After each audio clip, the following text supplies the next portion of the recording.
مشاهدي زوم افريكا، مكملين مع حضراتكم تغطيتنا الخاصه لفعاليات قمه المناخ ال 28 دوله جامبيا، دوله افريقيه مهمه بتعمل دور كبير في مكافحه تغير المناخ. معايا دلوقتي لقاء مع مستر ابو بكر جالو من دوله جامبيا. Welcome to our program, Zoom Africa. Thank you. Assalamu alaikum. Alaikum assalam. We are here in Dubai for COP28. Yes. And Gambia make a very important role to face the climate change. Yes. So what exactly Gambia do? Thank you very much. Well, Gambia, first of all, to give some context, is one of the 100 most vulnerable countries to the impacts of climate change. Yeah. We're a very small country, a population of 2 million, and we depend a lot on rainfall for agriculture. Oh, yeah. And over the past 10-15 years, we've observed that the amount of rainfall we're getting is getting less.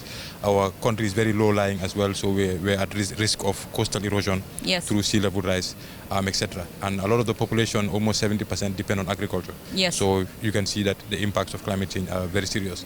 But nonetheless, as small as we are, we've been very ambitious. Yes. In 2015, we submitted our first NDC, which was critically acclaimed along with Morocco as being almost compatible with the Paris Agreement. Yes. But in 2021, we managed to be the only country in the world that had an NDC that was compatible with the Paris Agreement. Of course, some of the activities there are conditional on support from international parties, development partners that can support us to achieve this, because for African countries, adaptation to climate change is our priority. Because most people don't know, but the entire African continent only contributes 4% of emissions. The rest is from outside Africa. So, but of course, since it's a global problem, we also have to do our part to make sure that we are also ambitious, we reduce our emissions, and this encourages other countries around the world to be also ambitious. At COP here, yesterday we had some very good news in the sense, even in Sharm el-Sheikh, we were also there. Yes, last and year. we were very grateful to the Egyptian government and people for welcoming us. Very beautiful place. And there we started working on the mechanism for loss and damage. That has now been approved. Yesterday we had great news that countries have started pledging hundreds of millions of dollars to put into the pot for the loss and damage. Because adaptation has a limit. You cannot adapt to the extreme. So right. At some point people have to be compensated or supported with regards to getting their livelihoods on track and development back on the agenda. So that's one of the best news we've had for a while.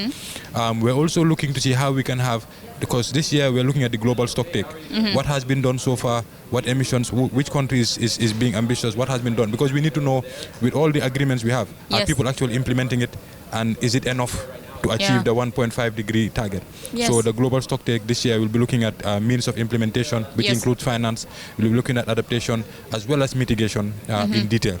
Of course, finance is important. Everything revolves around. It's a priority number one. Even at home or wherever you have finance is important. So much less at the global level. So we're trying to see how can we accelerate getting more access to finance, especially for vulnerable countries and vulnerable communities.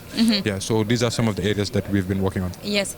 So Gambia here for the COP28. Yes. And there is a lot of negotiation and sessions. Yes. So can you highlight me what's a proposal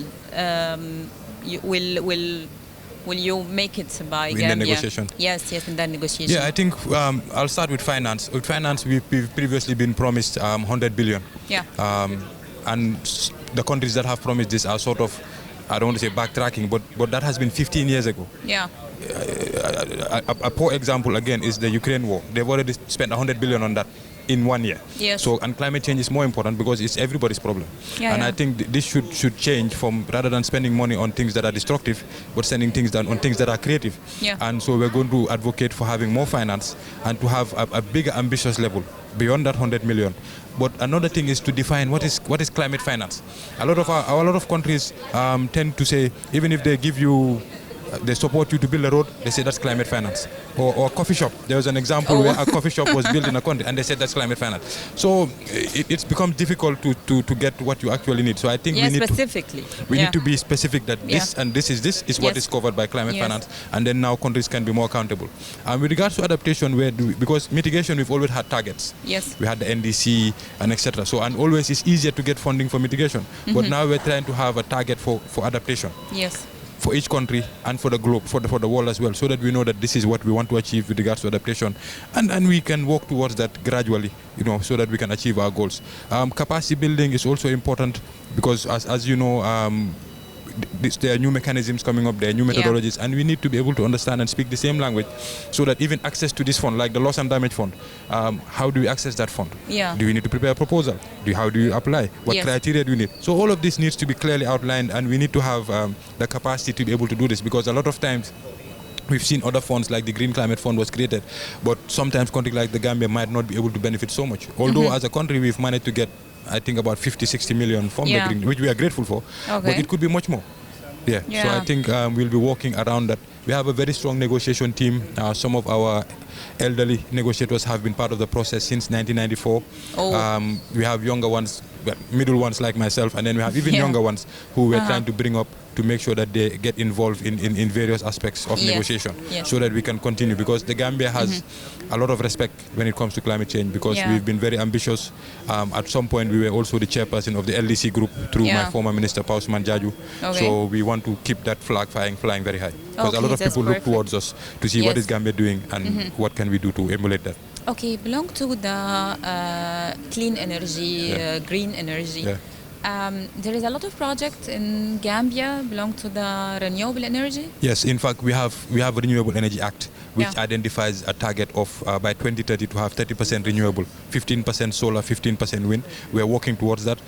We currently have quite a few projects that we have a NAMA project approval of, I think, 15 million for 2 solar stations, solar power plants of 10 megawatts. We also have another hybrid solar PV station in an area called Jambur. And so definitely we're working towards it, because it's in our advantage. We have a lot of sunlight. Africa, same with Egypt, we have a lot of sunlight. So it doesn't make sense for us to be importing fossil fuels, which cost dollars, and it's difficult to transport. It has negative impacts. So we need to, I think, to play to our strengths. So the country is working towards that. We have the policies in place, so now it's just a matter of getting the adequate funding to be able to do this properly. Really, thank you so much for your information, and really appreciate you're here in COP28. Thank you. Thank you so much. شكرا. شكرا.